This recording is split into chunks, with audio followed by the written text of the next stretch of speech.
Oh, yes. We talk about Joe Rogan too much. We certainly do, and I've acknowledged that before. And I guess the issue is, we are sitting down and we're looking at all the news today. We got the story: Spotify to take down Neil Young's music after his Joe Rogan ultimatum. And I'm sitting here, and and I look over at our good friend Tom, and I'm like, what's more important, Stephen Breyer, a Supreme Court justice, retiring, or Neil Young losing his battle with Spotify to get Joe Rogan banned? And I don't know, because I feel like the Supreme Court is more important, but you made a really great point. You said the Great Suppression is the biggest story, or something to that effect. Yeah, well, that's what we're in the midst of, the Great Suppression. We have massive censorship, or an effort for censorship, targeting opposition to whatever you want to call it, the big state, deep state, the communists, whoever you want to call it. And the communists are willing to use multimillionaires like Neil Young to suppress other successful people like. Yeah. But he lost. Yeah, he lost. And, but Rogan isn't the only one being targeted. It's his listeners being targeted. Yeah. So when you take away a leading voice that people look up to and communicate and use as a basis for further communications, that's suppression of all of Rogan's audience. So whenever we're suppressed, all of our followers are suppressed and harmed as well. It's the Great Suppression. And it's not private, it's government, it's private, and it's corporate.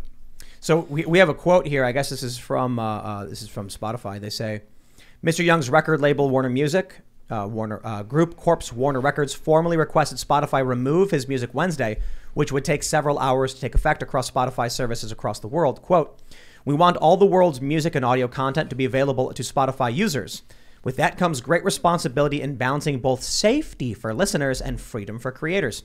The Spotify spokesman said Wednesday, we regret Neil's decision to remove his music from Spotify, but hope to welcome him back soon. Now, the way the left is portraying this is Neil Young stood on his principles and said, I do not want to share a platform with that man, and so they took his music down. I see it as a big loss, because what he was trying to do was he was like, I'm Neil Young. Yep. You better ban Joe Rogan or I'm out. And they were like, dude, Joe Rogan gets hundreds of millions of downloads per month, and you get 6. Yeah. You don't have any new music that's like breaking the charts, dude. Yeah. You're not Nicki Minaj. Well, that's the thing. It's that really embarrassing, outdated rock star ego. Like, this isn't a convention center where you can request you only have green M&Ms in the bowl, or you throw a fit. Like, Joe Rogan gets way more views and downloads than him. And I don't know why Neil Young thought himself in a position to determine what we should be able to listen to. But I think it's kind of hilarious that Spotify gave him the old, okay, boomer, get off our platform. We don't care. We don't need you. Is he a boomer, though? He's 76. Oh, my gosh. He's older than one. Well, I apologize. I apologize for misgenerationing Neil Young, but I'm telling you, I'm glad his music's off the platform, because I think it's great. But is that boomer, or is that silent? It's like 1944. He's boomer. That 44? He's a boomer? 45? Yeah. Yeah. It's like Okay, so I was right, Tim. Boomers was like 44, right? 1944 is when they began, and it was silent up until then. I'm Generation X. Yeah, I'm the tail of Generation X. And Boomer is ahead of that.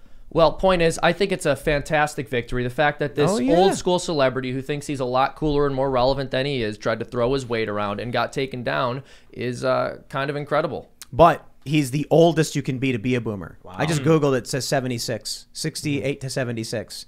And then technically it says you could also be 58 to 67.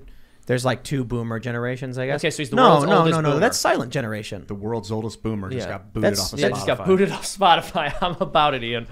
Good. I think of Neil Young. He's always struck me as an angry dude. When I was a kid, I used to look at his face and be like, why is he so silent mad? generation? I was right. Seamus was wrong. Well, you were the silent generation when the mic wasn't working earlier. He sure really. Oh, big talk, Seamus. Yeah. So, but this is I mean, this is a big story. It's what I got out of this, and I mentioned this the other day, is Neil Young, this protest guy.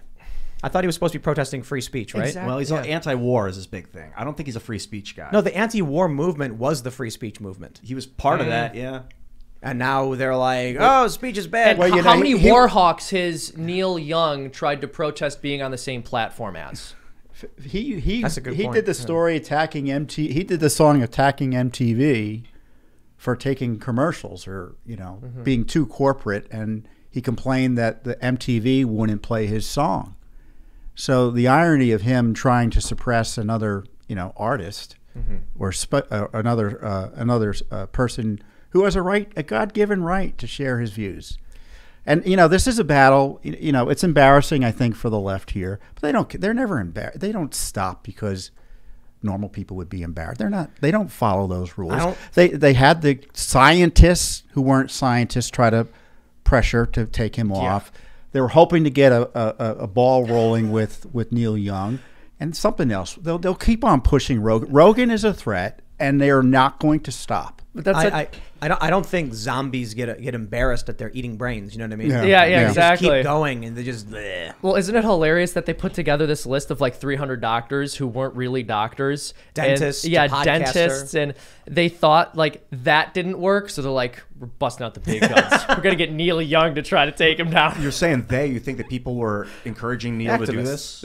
Yeah. The organized left they've been doing this for years in terms of targeting voices they disagree with, and usually it's trying to controversialize them to get commercials off or advertisers off. Rush Limbaugh faced this years ago. So it's, unfortunately, there's nothing new under the sun, but it's gotten worse. Things have metastasized in terms of the attack on speech, and it's.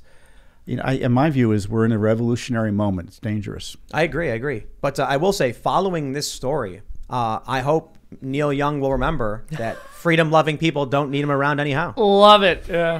Beautiful. I got to tell you, I've lived in Georgia for the past couple of years, and it's true. A Southern man don't need him around anyhow. I mean, he apologized for that, apparently. When he got criticized for writing, Neil Young wrote these 2 songs criticizing the South, and then he actually commented on it later, being like, "Yeah, I shouldn't have written those songs. They were too broad." Or whatever. Cancel culture. But I want to say real quick, the funniest thing about this story is how the one person who's not talked about it is Joe Rogan himself. Like, he doesn't care. It doesn't involve him. He's minding his own business, and everyone else is like, we're sitting here waving our arms in the air, hooting and hollering like, oh, and it's like, I imagine it's just Joe's like, I have a feeling I'd call him and be like, hey, this Neil Young thing, and he'll be like, what happened? Yeah. I'm like, Neil Young, man, trying to get you banned, and he'd be like, I don't know what you're talking about, Tim. And I'd be like, oh.